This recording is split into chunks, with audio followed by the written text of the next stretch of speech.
Leave it to Lost to take the concept of jumping the shark and making that its entire personality trait. Season 5. We've made it to Season 5. Lord, this season has got to be a make it or break it season for a lot of people who watch this show. Because not only is it the most sci-fi season of all the seasons, but you either have to be on board with the time traveling concept or there's no enjoyment at this point. I like sci-fi. I like time traveling stuff. So I was on board with it. I will say, this is definitely one of the weaker seasons, personally, of Lost.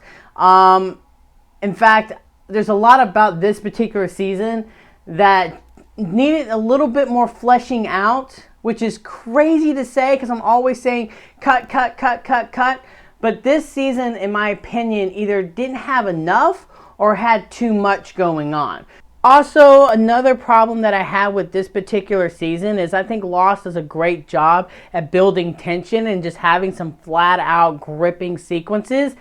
I didn't really feel a whole lot of stakes while watching Season 5. There were some, sure, sprinkled throughout, but this season definitely felt the most tame in terms of tension compared to all the other seasons. So I'm a little torn on whether or not I like this one the least or if I like Season 2 the least. So they're kind of battling right now, but I'll have a definitive ranking once I'm done with the show. For instance, there's a lot of characters in this particular season, but a lot of them don't really get a whole lot to do. Particularly Sun. She gets to the island, it didn't really feel like they had much for her to do. Jack got hella shafted. He really had served no purpose except for the beginning and the end of this particular season. Some characters had a lot to do, particularly Sawyer. Loved watching Sawyer work for the Dharma Initiative. They're in the 70s. I loved all of that. Watching the island constantly flip back and forth was really, really cool. For instance, when Sawyer saw Kate deliver Claire's baby, that's still a question that's going on. Where the hell is Claire? Claire's doing something suspicious. She's doing something suspicious, and are they making her a villain? Also, my boy Jin is alive! I love that they retro-reacted that. I don't know if people were really, really upset that Jin died or whatnot when it aired, but I'm so glad they retroacted that, and Jin is alive.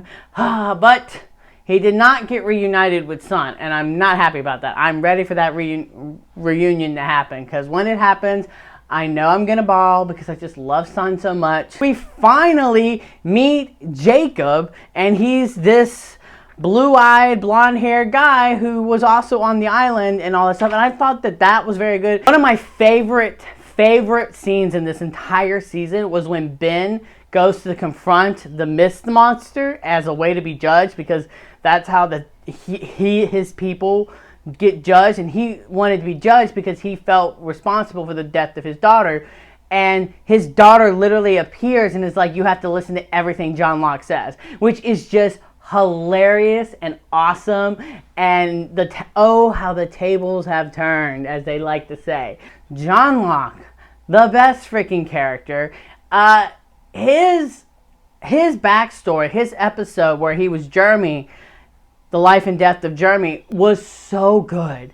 So good. And then once you get the revelation at the end of the season, in which, you know, they still have dead John Locke's body on the beach, so you're like, well, then who's inhabiting that body?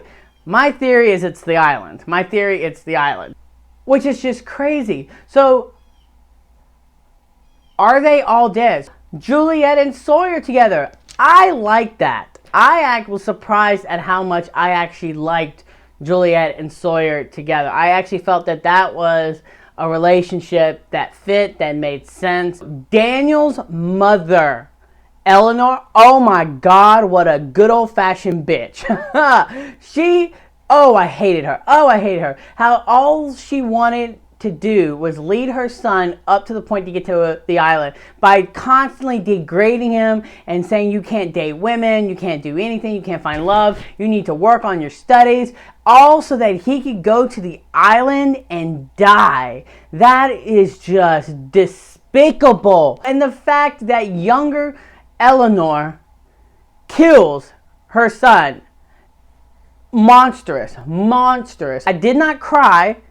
So thankfully there was a death that didn't make me cry, but I definitely felt the effects of it. Loved that John Locke wants to kill Jacob and he wants Ben to do it. I love that. Love that. So we see that Jacob has been meeting these people throughout their entire life, like meeting Kate when they were a kid, all these people. So it definitely feels like everyone is connected and everyone was predetermined to end up on this island. So there was no escaping getting on this island. So my theory is, even though Jack blew up the bomb, they're going to go back to the island. Like, they can't escape the alternative. They have to go to this island. I don't like the idea that Jack wants to blow up the island for Kate.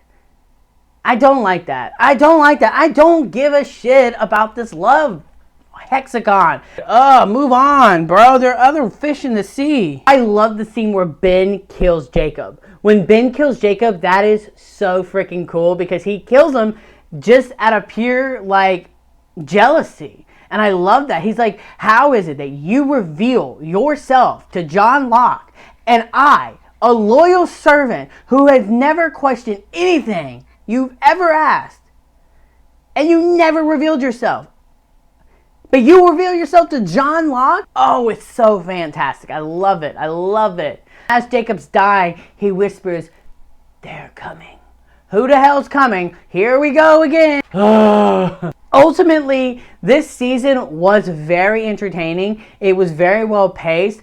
I do feel like there were a lot of episodes that could have been fleshed out a little bit more. I felt like a lot of characters got sidetracked, particularly like Sun and Jen. Like, even they were on the island, they were doing things. It just felt like the writers just didn't know what to do, and that they gave other characters the entire spotlight. So this was a very heavy Sawyer, Juliet, Ben, and John Locke season, but it really shafted a lot of the side characters. I felt kind of lazy how they're starting to get into the point that if they don't want to fully explain something, they just be like, the island made me do it. That's a cop-out answer. This is definitely one of the weakest seasons.